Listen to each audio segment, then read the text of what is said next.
as of today, I am done with Indian motorcycles.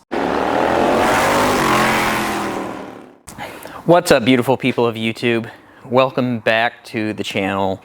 That title was not clickbait. Guys, as of today, I am done with Indian motorcycles, at least for the foreseeable future. The reason this is happening, I love Indian motorcycles. I absolutely love them, and in my opinion, stock for stock, Indian makes a better motorcycle than Harley. Now, before you all start clacking away at your keyboard, I said stock for stock. So on the Indians, you know, all the components that come on the Indians are premium, from the suspension to the tires. Just everything Indian puts on their bikes is the top of the line. And Harley is kind of the opposite. They like to sell you the upgrades, whereas Indian is more, hey, let's make the bike really good from the factory. And that is great, right? But unfortunately, because the components on these bikes are so premium, that makes there little to no aftermarket for them. And that's kind of what has made my decision here. As a content creator, I have owned an Indian for 6 years now. I've had an Indian of some form in the fleet, and I've just gotten to the point to where there's nothing I can show you guys with these bikes anymore, because there's just nothing you can do to upgrade them other than a seat, maybe some grips. I mean, nobody makes stuff. Karaoke does, but I mean, let's be honest, who really wants karaoke parts? They are complete and utter shit. I've never once used a karaoke product and been like, oh wow, that was good. Nope. My experience with karaoke has always been, why did I waste my money on this trash? So it's been kind of a long time coming. As I'm talking to you guys, I'm going to continue taking my accessories off this bike. We've got just a lot of exciting things coming with the new bike, and there's going to be a lot we can do with it. I'm really excited to share all that with you guys. You know, if down the road the aftermarket starts doing stuff with Indian, I'm not against getting another Indian. I just, right now, what is there to do? Oh, cool, you can go, if you have the 111 like I do, you can go to a 116. Oh, cool, you want cams? There's the Indian cam. Yes, I know Lloyd's makes some stuff, but they're the only company who makes anything. It's, you know, you got a couple little small random shops here and there who make stuff, but by and large, the aftermarket has just ignored Indian. So I'm at the point to where I'm not interested with the bike. I am bored with this bike, and there's nothing I can do to make it interesting. So the only option for me is to get rid of the bike and put a bike in here that I love. You know, over the last 6 years, I've put somewhere between 70, well, I've put over 70, somewhere between probably 75 and 90,000 miles on Indian motorcycles. Probably 75 to 80 is probably more accurate, but it's been a lot of miles. I've rode Indian motorcycles across nearly every state, and I love them. And, you know, the complaints people have, oh, the dealer network, I've never had a breakdown. Never once. It's never happened. Like, I've had the starter solenoid go bad. Well, look at this. I keep an extra in my bag. It's $10 on eBay. Other than that, nothing. I had a wheel speed sensor go bad on me in Wyoming. I drove across 3 states without a speedometer. It wasn't that big of a deal. The bike still did everything fine. Other than that, I've never once had an issue at Indian motorcycles. I've never been stranded by an Indian motorcycle. And, you know, I'm thankful for them. The whole reason I ever even ended up owning an Indian was because I'm not a tall guy. I am, according to the United States government, 5'7.5". So my driver's license says 5'8". But at the time I bought my first Indian, I was on a Honda VTX 1300 that I bought from my late friend Steven. And I went down to the Harley dealer, and Harley just did not make a bike that fit me. At that time, Harley had really wide primaries, and I could not sit on a bike and touch the ground on the left side unless I was to put like $3 grand into it to get the slim primary. Well, now all the Harleys have a slim primary, and I fit on Harleys. So that's a big plus. So if you haven't figured out yet, the new bike is a Harley. I will be showing it to you guys in a bit. I need to finish getting these accessories off, and then I'm going to head down to pick up the new bike. I'm really excited for it. I've already got a seat and some slip-ons for it. Eventually, the plan is to just build a complete monster of a bike. But I want to put 10 to 15,000 miles on it under the factory warranty, just to make sure I don't have a lemon before I just start tearing into it. So come winter, I might be putting a big cam in it and some other stuff. But for right now, it's going to have slip-ons, and I've got a seat ordered, and really excited for it. So that'll all probably be installed in this video. So enough yap. Let me get these highway pegs off and then get geared up so I can head on down to trade this old girl in. If anybody is interested in this Saddleman road sofa for Indian touring bikes, or these Captain Itch heat shields, hit me up. I'll let them go cheap. The seat, it's got a small tear in it, but Saddleman will rebuild that seat for like 200 bucks. So if you're local, hit me up. If not, you can pay for shipping, but I'll let it go real cheap. All right, guys, so we're back at the shop. The new bike is sitting right here in front of me. I'll show it to you guys in just a second. So at the dealer, I didn't record anything, and I didn't record anything on the ride home because, well, it was 42 degrees and absolutely miserable out. But I did do an absolute rip on this bike on the way home, and I will tell you, it does 120 way easier than it should. So I guess without dragging things along any longer, let me show you guys the new bike. So right here it is, guys. This is the 2024 Harley Lowrider ST in rock red, or red rock. I did throw a little handlebar bag on, and I did put a lay down license plate because the stock license plates bracket is stupid. Did not film that because who cares? So I've got a lot of parts coming for it. The exhaust comes in today. That will be in the next video. Seat comes in today. We've got risers coming. We've got grips coming. All kinds of stuff. So let's go ahead and get the bike fired up so you can hear how awful the stock exhaust sounds on this wonderful 117.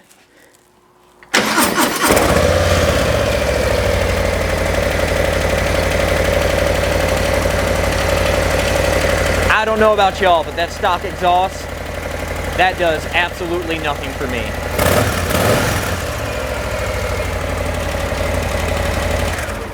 So like I said, it's getting mufflers put on today. I'm putting S&S slip-ons because the goal here is to keep this bike under factory warranty until winter. Once I've proved, I've put good 15,000 miles on this bike, I've proved it's not a lemon from the factory, then we can go ahead and void that warranty. But to just void the warranty with 30 miles on the bike would be absolutely ridiculous. So let's go over the bike, right? If you don't know about the ST, by this point you should know about the Lowrider ST. It's been out for 2 years. This is the 3rd model year of it. So we're gonna go front to back.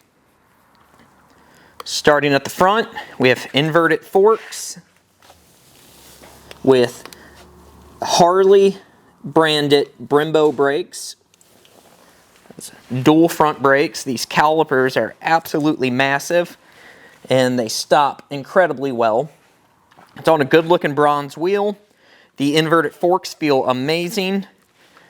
Harley went ahead and put LED lighting on this, but these are still incandescent bulbs. That is stupid. Of course, for $300, Harley will sell you a replacement. We got the fixed fairing. Honestly, this is about the perfect size fairing. The windshield, I may do a Clockworks. We're going to cross that bridge when we get there. I need to put some miles on and see how I feel about it. And then right here, we have handlebars. Controls are super simple. There's nothing on this bike you don't need. It has traction control and it has cruise control. Everything else does not exist on this bike. The gauge, I'm kind of not wild about this, but I want to get some miles on it before I decide to change it. You can put the round gauge from the Lowrider S on these bikes. It will work. It plugs right in. I might do that. I do have 6.5-inch risers with a 2-inch pullback coming from Bung King. I have a Saddleman seat that will be here today because why not? I already told you guys we got S&S slip-ons. And that is about it. I mean, you've got bags on this thing. Some people are all up in a tizzy about these because this side bag is bigger than this one. But to me, it's not even that noticeable unless you like go out of your way to try to notice it. Harley did a real good job pulling off like this optical illusion where you don't per se notice it. But like I said, this bag is bigger on this side. Doesn't bother me. I also have pegs coming as well as for the rear and a detachable sissy bar so my daughter can ride.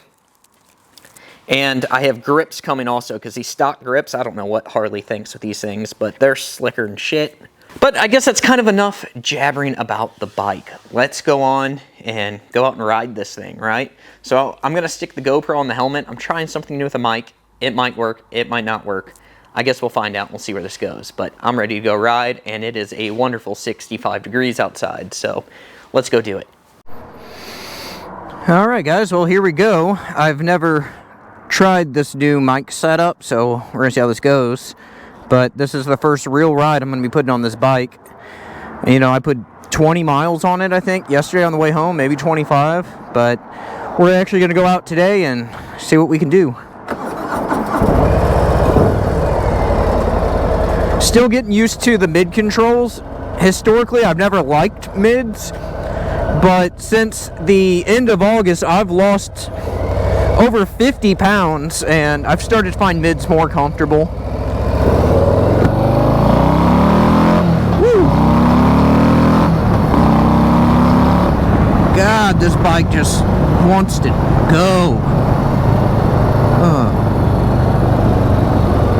And the brakes are just so stinking good.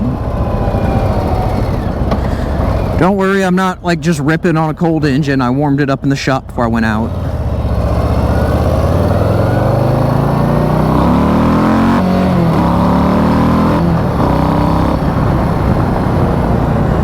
I might need to see if I can find a shorter shifter arm. This one's a little long for me. I mean, I don't have small feet, but I don't have huge feet. I wear a 9.5, but it's, I don't know if you guys can see that. It just seems like it's really out there. Whew.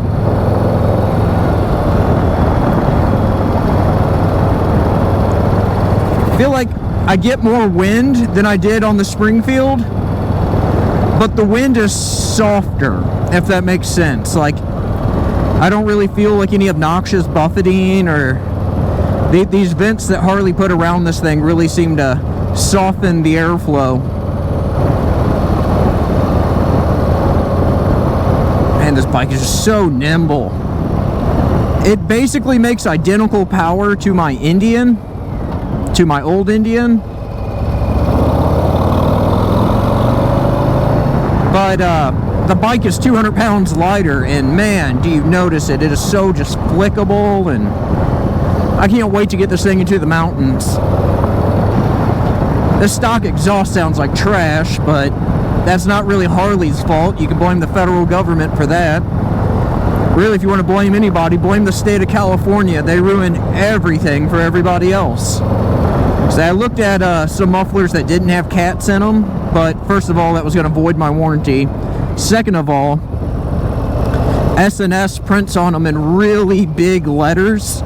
Not for road use. Again, probably some requirement because of California. You know, it used to just be a small line in the literature when you bought it, but now they're sticking it on the mufflers, and it's just ridiculous. Still getting used to this throttle. You know, like, I've been riding Indian motorcycles for the last 6 years, and all the Harleys that I've owned, with the exception of that night train that I had for a really small little bit of time, have all been carbureted bikes. But that night train was fuel injected.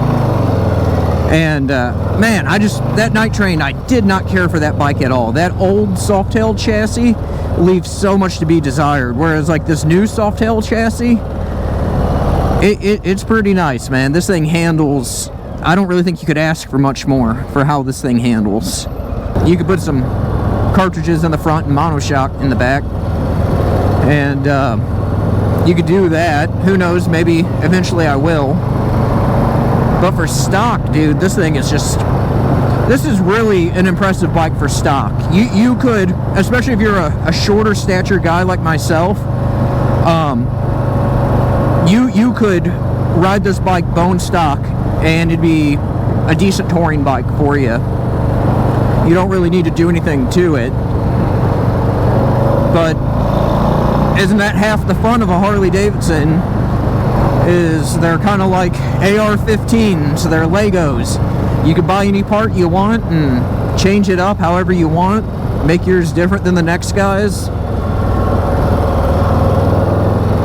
That was the biggest problem with that Indian, is there's just no anything. You could do grips and exhaust. You can't do risers. There's barely any bar options, barely any seat options. Just, it leaves so much to be desired.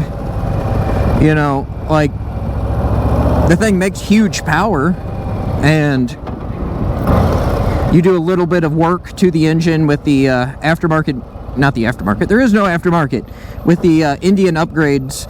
You know, you can get even more power out of them, but that's really all that's out there. You know, there's Lloyd's, but personally,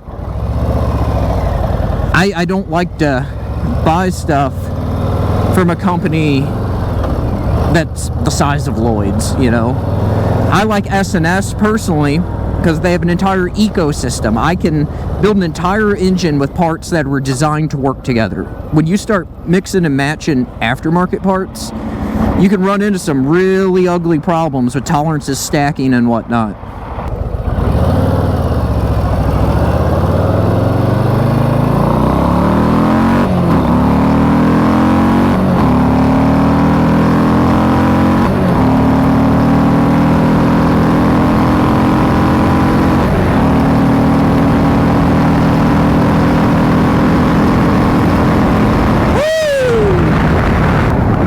Rips. You can only imagine once you get a cam and like a 2-to-1 pipe on this thing, I bet you, oh Lord, this bike's gonna get me into trouble, y'all. It's gonna get me into trouble. Woo! Indian that would be the most similar to this bike would be the Sport Chief, and to be honest, when I rode it, the Sport Chief, I did not care for it at all. And the biggest thing that kills it, the Chief lineup for me, is the saddlebags look like a failed abortion. I don't know what Indian was thinking when they designed those bags. Whereas this bike right here, yes, I know they repurposed these bags from the Sport Glide, but I think really for that FXR look, they really capture it well. So I'm kind of quickly getting used to the throttle and brakes on this bike. The mids are really working out well for me. I can't wait till my new pegs get in though. I did order some mini floorboards for me. Not really a big peg guy, but the seating position on this bike is just really perfect. And once I get my Saddleman seat on here, I'll really be able to get tucked in here and just be super comfortable. I mean, I'm already comfortable, but once I've tucked back a little bit and bars come back to me a little better, this thing's gonna be a dream. Absolute dream. Still can't even believe I did this. I was not on the market for a bike when I bought this, guys. I was not on the market. I stopped by the dealership to grab some wheel bearings for a customer's bike, and I've seen the ST. It's the only bike Harley makes that interests me. Like, the Road Glide doesn't, Street Glide doesn't. There's literally just nothing in the lineup anymore that does anything for me except this bike. And the moment I sat on it, it was just like Cinderella putting on her slipper. And I was absolutely in love, and I just knew this was the bike that I needed. Man, it's an absolute just unit. Also, while we were there, we looked at a new bike for my wife. She's got some things that she doesn't like about her Kawasaki that there's just really no way to fix. But, you know, I think me and her agreed when winter rolls around. Did somebody's wheels get stolen? That is hilarious. Sorry. We agreed come late fall, early winter, we're going to try to sell her Vulcan. And then we found a new bike for her that seems to fit her really well. So that's going to be really exciting too. Yeah, you get a little bit more buffeting on the interstate, but it's not from this. It's from all the cross winds you get from all the big vehicles. But it's not unmanageable, but it is noticeably different over a touring chassis.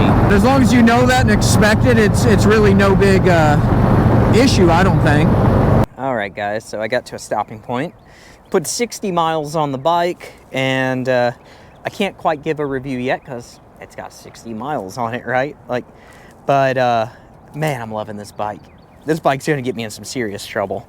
It's fast. It's everything you could ask for. The brakes are phenomenal. Those factory grips are trash. Can't wait to get those off of there. I need to see if I can do something with that shifter. It's a little long for me. But overall, I am absolutely loving this bike, guys. Absolutely. Let me give you guys one more look at her. Look at that. Just gorgeous bike. And I love this color, depending how the sun looks at it. Sometimes it's orange, sometimes it's red. I drove it down through East St. Louis. You know, some of the worst streets you'll ever ride on, both crime-wise and pothole-wise. And this thing just ate those roads up like it was nothing. Does it ride as smooth as the Indian? No, but I expect a touring bike to ride better than, you know, not a touring bike. Harley considers this sport touring. Can you travel on it? Sure. Is it going to travel as well as a touring bike? No. Is it going to shred canyons and, you know, just tear up those back roads better than a touring bike could ever hope to? Damn straight. And that's more of what I'm interested in is, you know, getting to the destination is only part of traveling. Once I get there, like, I want to shred some roads, and this thing is going to allow that. So I guess it's going to kind of wrap this video up. It's a longer video. Sorry if it was too long for you guys, but I love each and every one of you. Thanks for watching. Please give this video a big thumbs up, comment below, subscribe if you aren't already subscribed, and in the description box below, there's links to my Instagram and our company website, Headstalls.com, where we make and sell everything for horses as well as dogs right here in the US. I'll see you on the next one. I'm out of here.